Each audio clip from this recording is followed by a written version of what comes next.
Okay, we are back streaming live from our headquarters in Brazil today. We have many headquarters to choose from the Game Institute live streaming channel. This is Christian Bradley, and I will be your guide for the art side of things here at the Game Institute. Today's going to be a little different. We're going to be taking a look at Photoshop. Good old Photoshop. We take Photoshop for granted. Never gets the attention it deserves. We all have to use it. And, well, it just doesn't get enough loving. So, we're going to be taking a look at Photoshop, and more specifically the filters in Photoshop, or at least we'll call them processes in Photoshop, that can help us with our game assets, and I'm going to pick a few that you might not know about. We won't call them filters.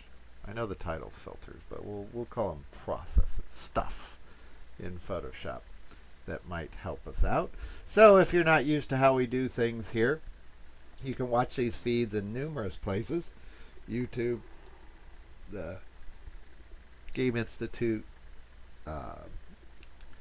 live classroom, and but you can only post the chat at the at our Game Institute website on the beta site right now, and I think it's still beta.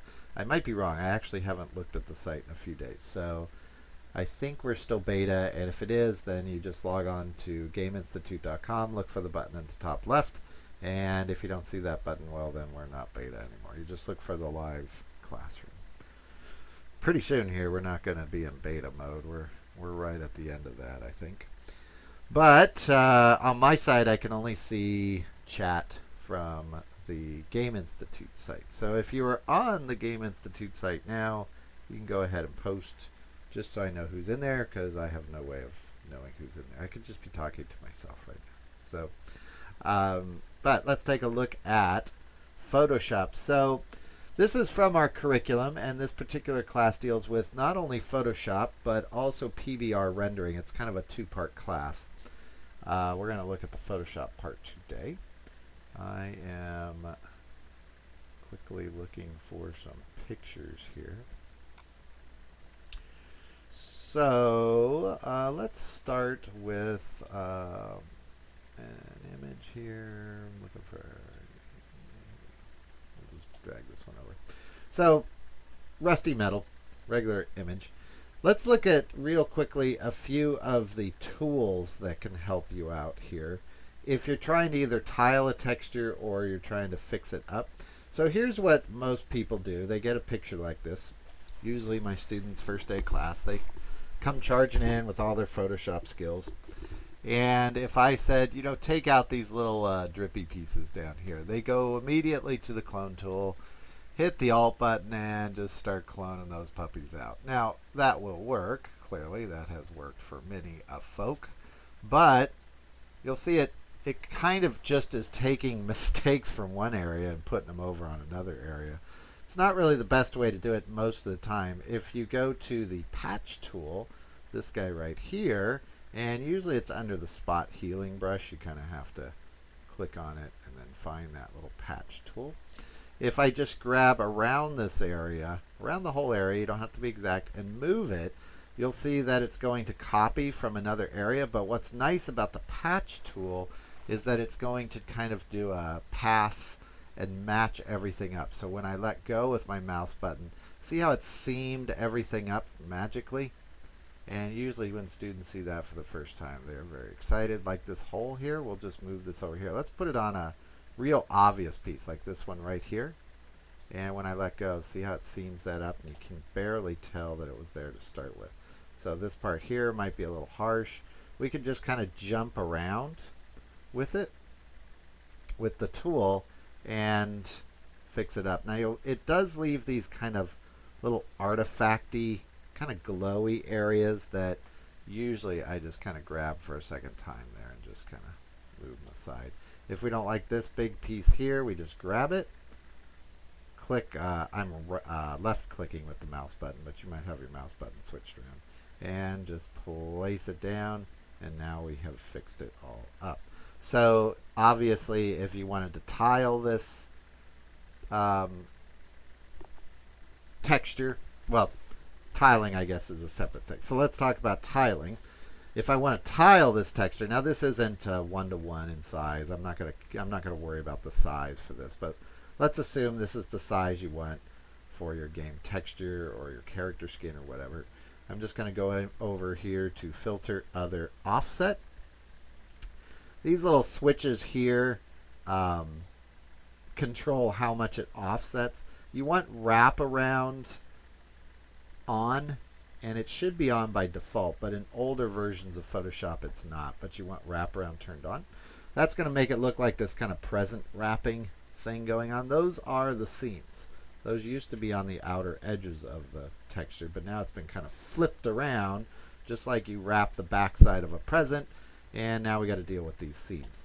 So these sliders here control how far it wraps. Now usually they're powers of 2, so 256, 512, 1024, something like that. So mine are kind of set at a default.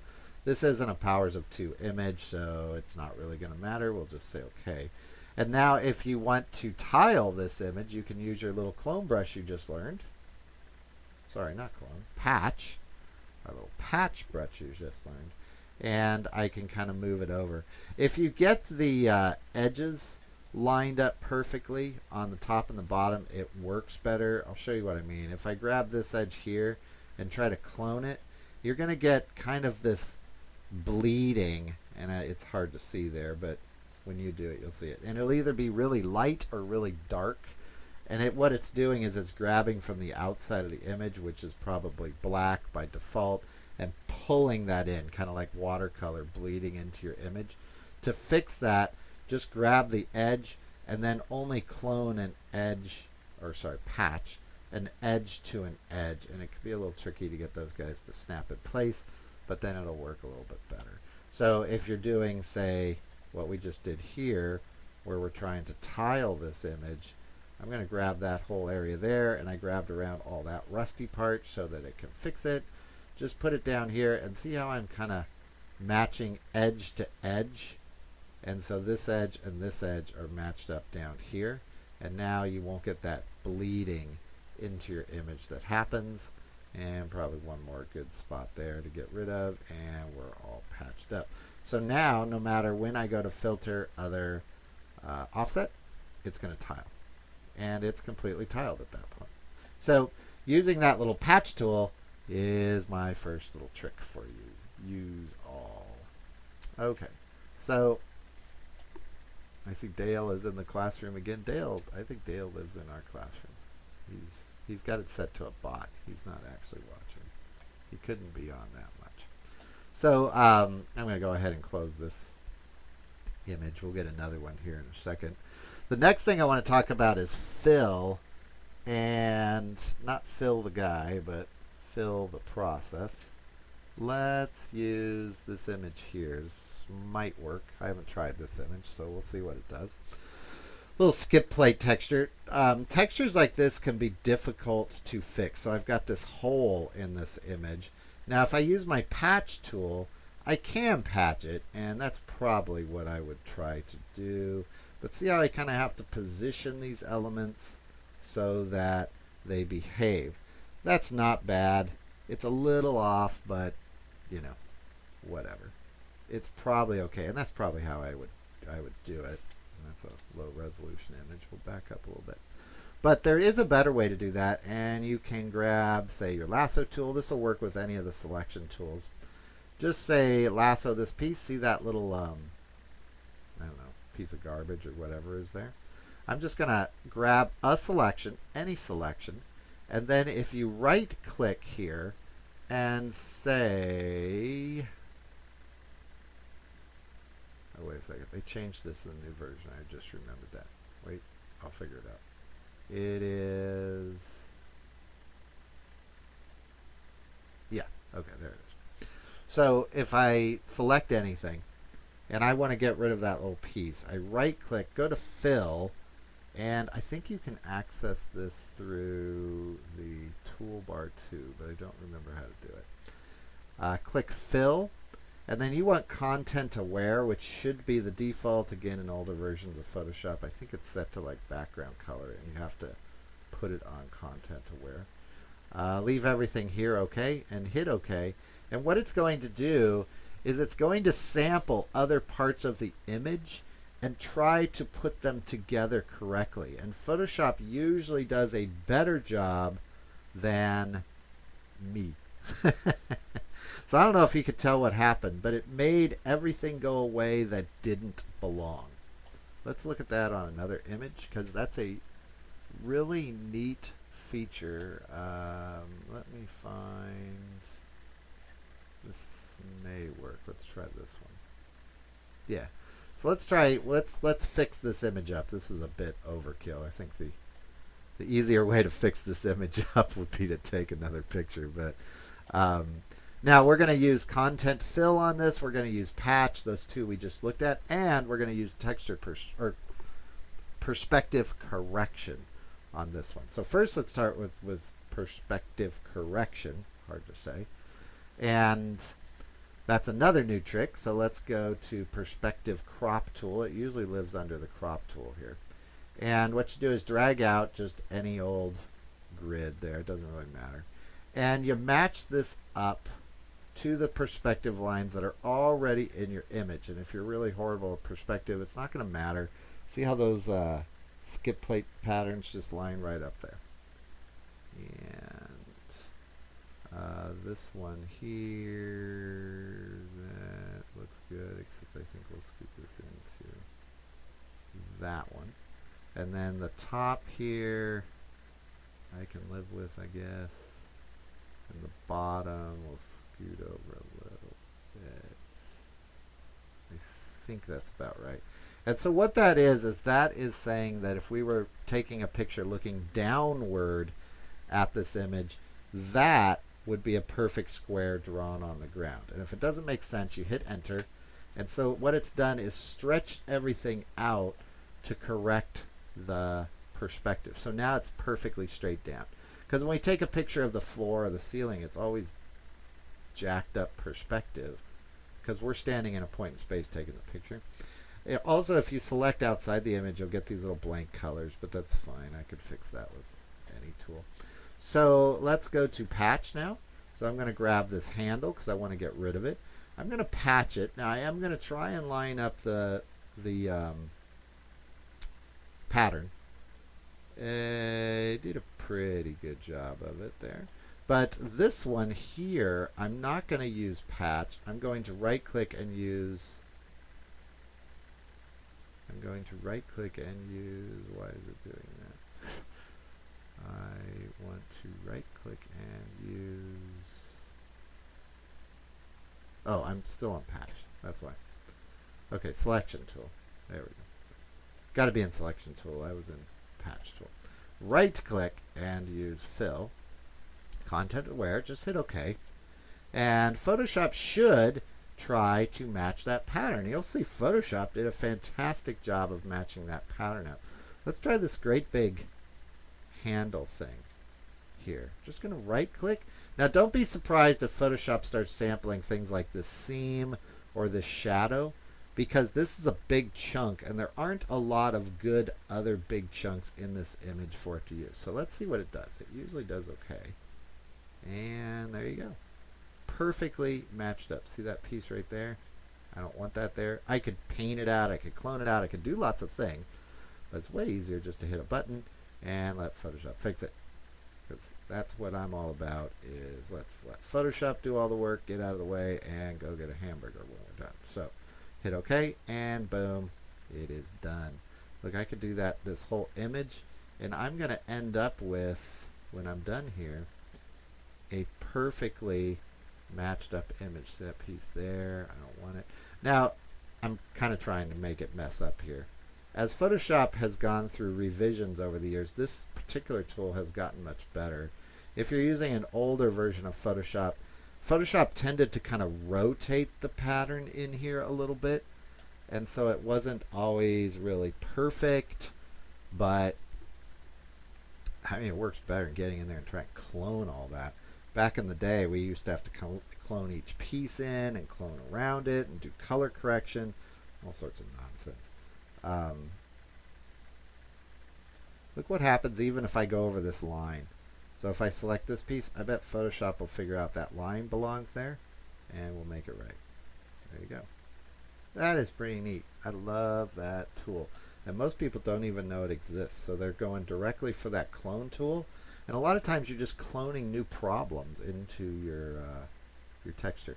Now we could tile this, but I already showed you how to do that, so I'm not going to tile it. But obviously it would tile pretty well. And if you want to get rid of this seam here, fill is not going to probably get rid of the seam. We'll give it a try. But I don't think fill's going to get rid of the seam because it thinks the seam belongs. It looks for things that are the same. I bet it's not going to fill the seam. Oh, it did. There you go. So it filled the seam. I thought all it would do is try to patch the seam up with more seams. And now we've got a perfectly good texture. If we wanted to tile it, we could. And all of that, remember what that picture looked like. Let me,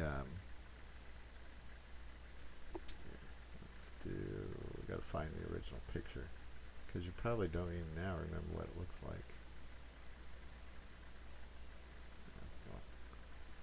If I can find the original picture. Here it is. Let's see if I can open this guy up. Okay, it's already open. Let me save this real quick. Okay. And I'll open up the original picture so you can see what that looked like. I mean, look at what it looks like when I go back and forth. See how much difference that is? It's amazing how well it works for just generic textures. I think that's just crazy. Crazy, crazy. All right, on to the next one. So, I'm trying to remember if there was any other tools I thought were really nifty that most people don't know about.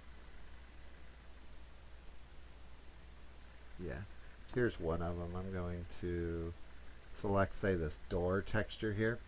This one's good because it just has this high contrast. The brick's white, the door's kind of dark.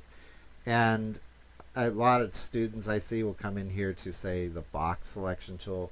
They'll start selecting this, and then they come into their lasso, and they hit Alt and, you know, try to make it all fit, Alt and Shift, and then they select this thing.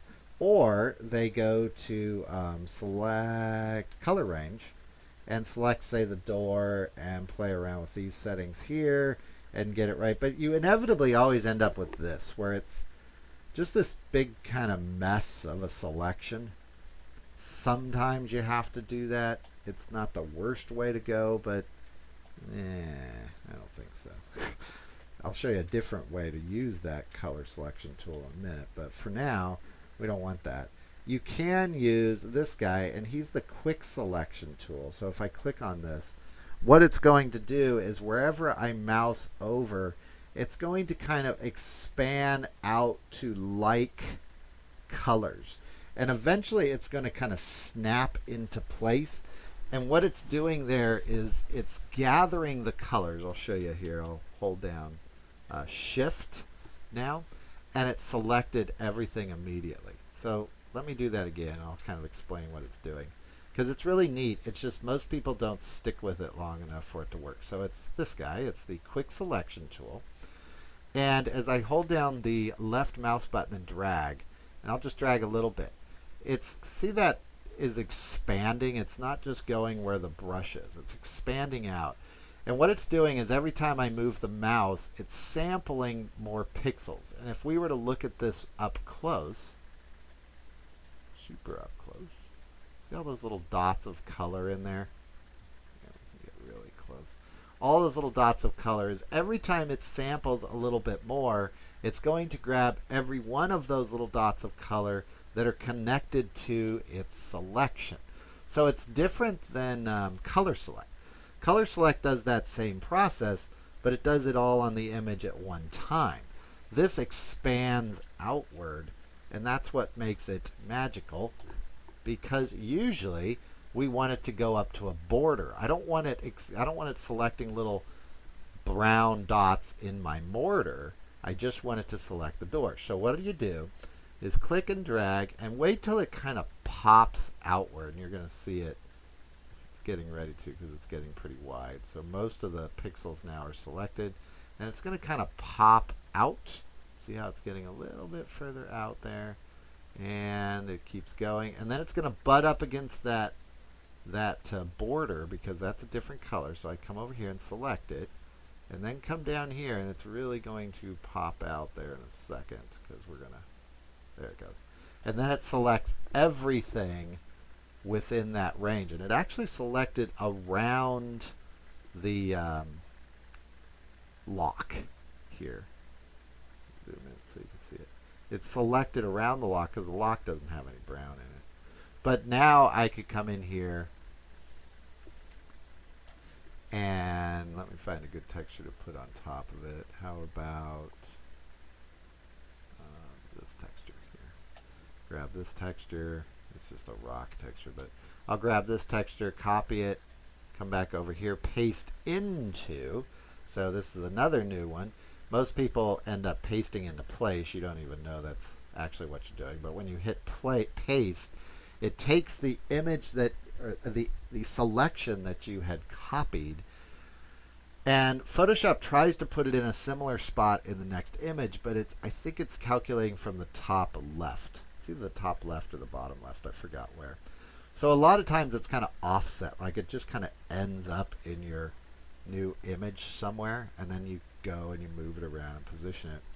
But if you go to paste special and paste into, what it's going to do is take that selection I just had, paste it into my new selection, and by the way makes a nifty little mask automatically over here in your layer. So you can always just go back and control click on that little guy and you'll have your selection back. So it's fantastic for just making kind of instant selections.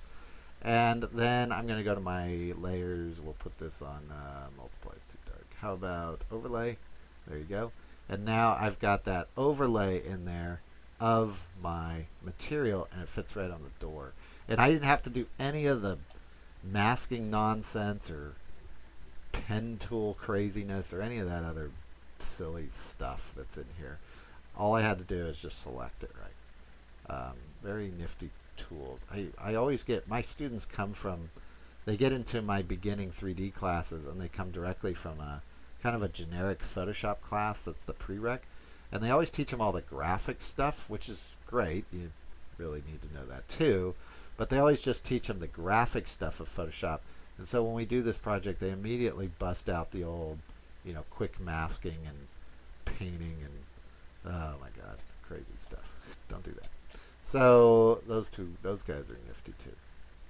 Okay, we'll close this guy down. Yeah, it's fine. I can do this again later.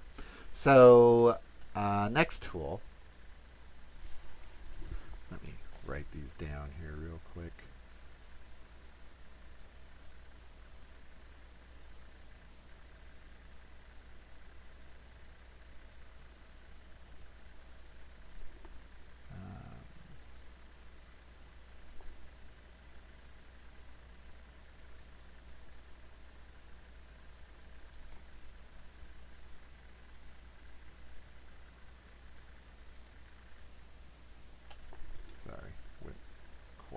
Writing some notes down real quick. Okay. Next tool on the list was that color selection trick I wanted to show you. We're going to drag out. Yeah, this will work. This is metal, like a rusty metal picture. It's not a particularly good picture. That's why I'm going to use it. I'm going to real quickly just bump the contrast up a little bit on this guy so that those lighter areas pop out a little bit more. Now if I go back to that color select tool, or color range, under select color range, and I just select the blue, say, and we'll make the fuzziness kind of large on this, and select that. Now this is what you usually get with that color select. It's kind of this messy selection, and I know under color select you can hit these little plus and minus eyedroppers here. So for instance, what was I on? I was on the blue. Yeah, I was on the blue. So I can come in here, hit that little plus, and say select this dark down here, so that now it's selecting the dark also. But you still end up with this kind of mess of a selection. I don't usually use it for a selection. But here's a nifty trick is, I have to remember what I have selected here. I have the blue selected. So I want to get a hold of the rusty color. So what I'm going to do is go to select inverse, and you'll see why. So you select whatever you want to select here. And then copy that. Go back to paste special, paste in place. That'll give you a new thumbnail here. It has a transparent background. So again, if you hit Control and select it, you'll be able to reselect everything you just had. And now, if I go in here and put an effect on it, say, there's a couple here that'll work well, but let's do bevel and emboss. It's going to look bumpy because I selected that rusty part, and now I'm beveling it, and usually the bevel is kind of soft enough that it's not real harsh. You can also do up or down. I guess rust would be down, I guess. In bevel and emboss as a layer type, if you want to use this, I think it works pretty well. Again, most of the time, you know, if you're doing AAA stuff and you're using PBR, I don't know that I'd necessarily go this route. But if you're just making hand-painted textures, it's a great way to go. These two color swatches here always are awful. The white and the black really don't look right.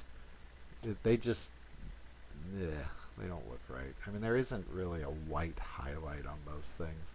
So if you click that highlight, that white color, and just select any light color and make it slightly lighter just so you can see the highlight like that. And then the black, pick any dark color and just kind of tweak it. What you'll end up with is a much more natural looking transition from high to low areas. You can also change the direction that the light's coming from. So, and if you haven't ever figured it out, the direction of the light is exactly the same as hitting this up and down button. You can just switch the light up or down. It's all the up or down buttons really doing. So, and you can change the mode and other stuff here, but in general, that's a really good way to get a bumpy surface right off the bat.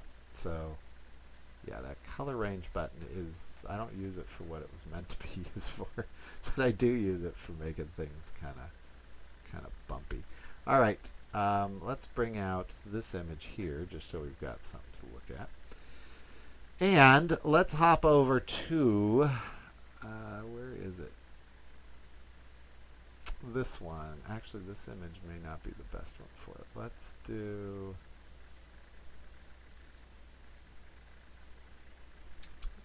that's not the best one.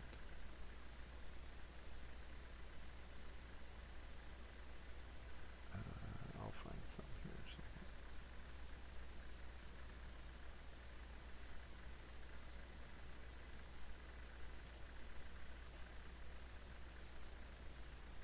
The image I want, I can't find. That's the hang up. Oh well. We'll use this image. But I'm going to select this piece right here. Just that little crack or seam piece. A lot of times we end up where we have to get, say, this seam piece, and it needs to curve or wrap around a part of the image, say like a round cement seam around a manhole cover, for instance. And you could use beveling tools and painting tools and layer tools. There's a dozen different tricks you could use to get that to work. But a couple things get lost in all of it. And the first one is, I'm going to copy paste this. So right now that's in a separate layer above my old image. I'm going to offset that a little bit just so we can see it, what it used to look like. And you can go to this guy. He's called Puppet Warp. This one gets covered a whole lot on the internet for actually animating stuff within Photoshop, which Photoshop will do. I absolutely hate animation, so I stay away from it. But many people out there love animation, so they use it all the time. And if I hit Puppet Warp, it's going to make this look strange. It kind of looks like an error or a rendering error or something. What it's done is it's actually taken this layer and broken it into polygons. Those are tribes. And, well, at least it's going to calculate them as if they were tribes. And most people get mixed up a little bit on how this works. You have to use these little stick pins, which I just put a little stick pin. See that little icon? It looks like a little stick pin. You got to put a stick pin in probably one of the edges here. And then you click on it again and move it. And what's going to happen, and right now we just have 2 stick pins, but now it'll start to get interesting, is when by the time I start adding this third one, see how it will bend that image to, I was going to say my will, but it's not really sure that's what I would will it to look like. And I'm kind of pulling and tugging on it because I'm also watching the texel density on it. So in other words, I don't want to stretch pieces. Think of it as like a piece of rubber, and you don't want to really overly stretch it. Now if I hit enter on that, it will recalculate it, and now you end up with that crack or seam is now curved. So I could kind of fit it around things if you wanted to. It works great for pipes, obviously. I tend to use it for things like weld seams. So I'll find a little straight weld seam and then just kind of wrap it around edges so that when I bake it out, I can make normal maps from that. So I don't have to do it in 3D because I'm lazy. I don't really want to do it in 3D. So it's a really nifty way to kind of wrap things around. So that's Puppet Warp. Now there are a couple other options here. I'm going to turn that one off for a second. For doing similar stuff, same stuff. If I copy this into a new layer, if I copy that into a new layer, paste it in, and move this guy up, there's a, under transform, there's warp. This one the concept artists tend to use a lot because it doesn't distort things as much. And what warp is going to do is allow me to kind of move this. It's good for kind of nudging things around, I find. But as far as really like wrapping stuff, warp doesn't really like wrap around on itself. It will, but by the time you're done, you've destroyed the image anyways. You hit enter at the end of it, and now I've kind of warped that seam. So I think of it as kind of like nudging stuff around. Another good little nudge tool, if you need that, is Liquify. And this is another one. There's a lot of tutorials on the internet. I like Liquify if all I'm doing is kind of scooching something into another element in my textures. Again, kind of like those weld seams I talked about where maybe I want them to really fit tightly. But it does trash your texel density if you get carried away with this. It also is another one of these filters in Photoshop that's got the funky interface. These all came from other past plugins that I think Adobe bought, and they've never really gotten around to changing the interface here. So I think it's kind of goofy looking. The controls are all different too. And I don't remember. Oh, brush size is over here. There's a key command for brush size, and I don't remember what it is. So if I make this brush size quite a bit bigger, now my image is really small. That's why we're dealing with little increments. There's a key command. It's not page up, page down. Oh, it's brackets probably. I bet it's brackets. Yeah, there you go. It's the brackets. It's the same as the usual brush size.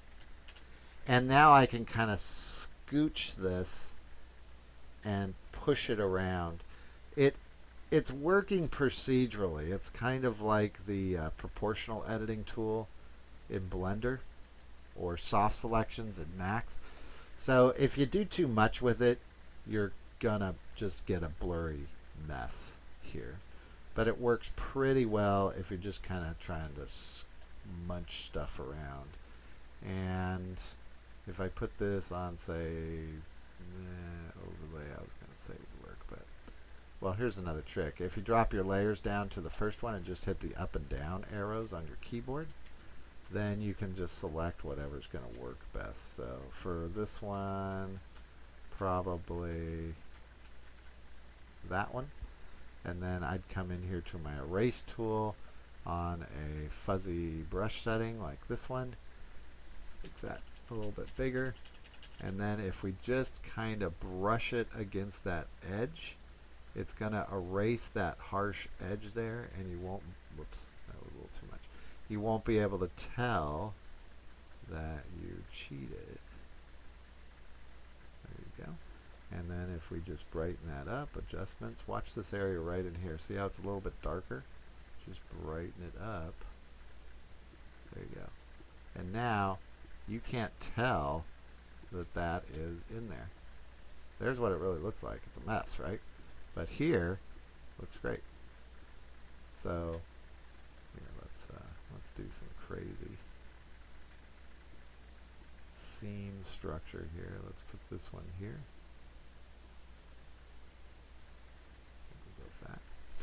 And just need to erase out this little piece here. Go to my brush and get a sharp edge brush for this. Just kind of erase out that little teeny piece right there. And now we've got this crazy seam running through our metal that would be difficult to get. There are a couple other things to look into. You can stroke an image along a path. If you want to Google that, you can. It's a little bit more involved process. That would have done the exact same thing if you really wanted to make the path, if you really wanted to go click on all the buttons, all that stuff. Would have worked fine. That's way too much work for me. But I want to get rid of that little piece there while I'm talking. And we'll just kind of patch this part up there. There we go. So that is a really nifty tool. So a couple different transform tools there that you can play with. One more while we've got the time.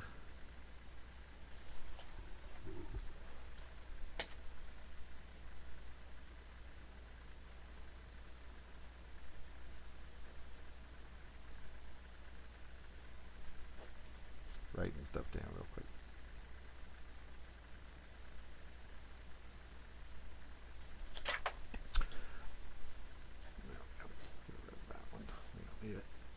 I'm going to close this one.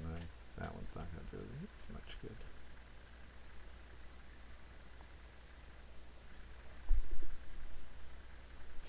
And that is, let me get an image out here to work with. Well, let's review a couple real quick. If I go to, well, here's an example. I just found it.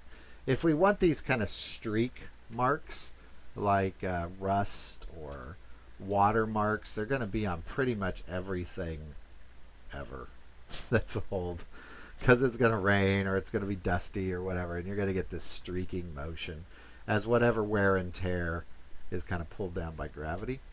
I want a better image to work on. I think this one will probably work. Yeah. We'll do this image here. This one's a good one. Close that other one. If we want those streak marks, we can cheat. And you could do that a couple ways. The first way doesn't really involve a filter, but just so you can see a couple ways of doing it. I could just grab, say, this blobby kind of rusty thing there. Paste it. Just put it right under there if you want. Use whatever tools you want to use on that. I'm just going to use a scale. but you could use anything you want. And then put this guy just up on the top layer. Use your up and down arrows to find something that works. It's probably going to be multiply or overlay. There's overlay. That works pretty well.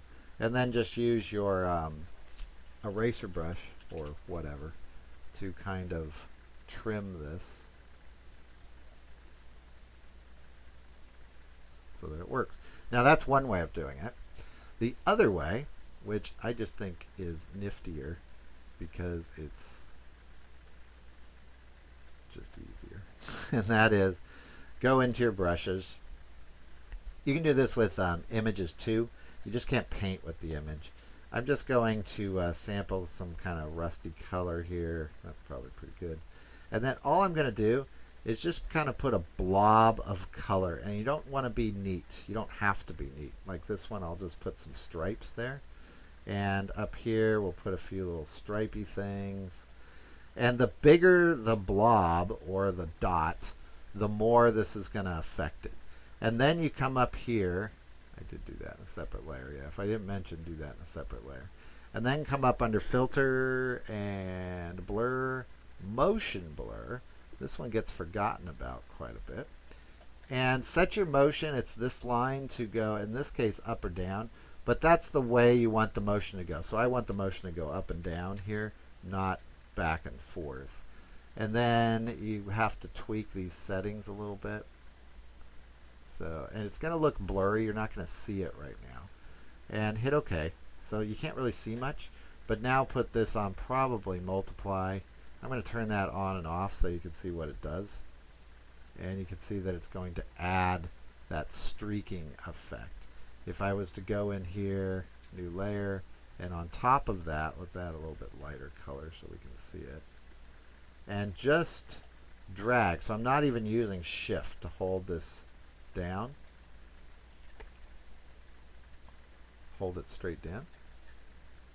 Something like that. A little bit less up here at the top. And do the same thing. So blur, motion blur. And just stretch this out so it starts to get kind of straight, like the water would drag that rust straight down. And now let's go through our layers. So again, I'm holding down, or I'm just going through the arrow keys. So something like that is pretty cool. I'm going to drop the, well, it's a little bit, instead of dropping down the layer opacity, let's go into adjustments and just make it less bright. How about that? There you go. It's a little bit better. So now we get those rust streaks kind of streaking down from the metal. I don't like the color, but you get the idea. And we could go to adjust the color here.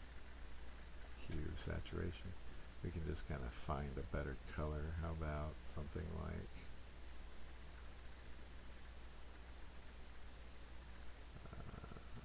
that's a little tamer.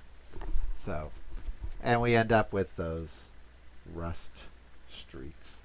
So kind of a cool way to go. You can also, one last thing, and then we'll call it a day. If I go to say,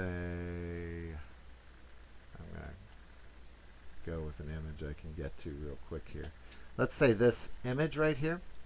And we will go to our color range. And I'll, instead of going to color range, let's use the brush we used before. Let's use the quick selection tool. All I'm going to do is kind of select around this little blob, hold down shift, select around that little blob, that one, how about this one, whoops. I was afraid that was going to happen. There we go. This, the problem is when you start getting too many, it doesn't work. We'll just grab that brush there. Let's make a brush out of those. So the way you do that is define brush preset. It's going to be this blobby thing there. That's fine. And then I'll use this same image. Deselect that. I'm going to put this on red so we can see what it's doing. Make that a new layer. And brush presets, it should be all the way at the bottom. It is, but I need a brush tool. It's at the very bottom here, and it's hard to see. That's what it's going to look like. See, it fits perfectly right on there, but that's what it looks like. So if I stamp it, it looks like that. Kind of ugly looking. And then go to brushes. Make sure it's selected down here. Make the spacing pretty far apart, and this is all totally dependent on the scale of the brush and all sorts of size stuff, so it's not really gonna help you. Go to, I think it's scattering, and I want rotation on, I believe, yeah, and then push scatter. And I want, is it shape dynamics? I need it to, yeah, it's shape dynamics and angle jitter. And what I'm going to do is just make it so it tumbles. So it's hard to see there, but if I drag this out, I'm going to make the brush a little bit smaller. If I drag this out, see how it's going to kind of tumble around? So there's no pattern. And now if you do that in a different layer, it's in a different layer, I can select that layer. Yeah, we're going somewhere with this, right? Select that layer, go down to the background. You can turn that layer off. I just needed the selection. And let's do a different texture here real quick. Let me drag out a different texture. This will work. You'll get the idea. We'll select all of this, copy, go back to this guy with those pieces. Edit, paste into, or the always memorable Alt-Shift-Control-V, paste into, see that little scattering that it did there? And then, and you can always select it over here by hitting Control and clicking on that little icon. Go to your effects, not drop shadow, bevel emboss, and get everything going right. So I'm going to make it go downward. I said click this white, select a color that's from the white, select a color that's dark, like that dark brown, because those colors are better. And you can change the size if you want it to look a little bit deeper. I'm going to make it look kind of like paint flecking. I think that's probably pretty good. We could do an outer bevel. Yeah, I'll just leave it on outer bevel so you can see it a little bit better. I'm going to drop the size down. I usually get down around 1 pixel. There you go. And now if I zoom in on that, we just did that paint flecking, and I did all that in a couple minutes. That brush we could use forevermore. You could paste pretty much anything in there and it would work.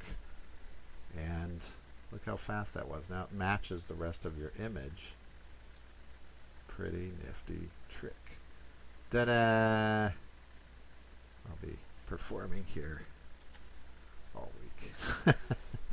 So that walks you through some of the Photoshop niftiness that we've got for you. So we are going to be signing out today. I will not be back online until a week from today. I will be doing, it'll be the ramp up to a video series on PBR through lynda.com, and we're going to be using Quixel. This won't be the shooting of the video series, but I need to be away from my computer for a while and start the setup on it. So that's what we're going to be doing. lynda.com. I need to travel for that stuff. So that's what we're going to be doing. So I will be back a week from Friday, a week from today, and you can check the calendar at gameinstitute.com, and it'll list what's coming up. Thanks for watching, everybody. I will see you later. Have a good weekend. Bye-bye.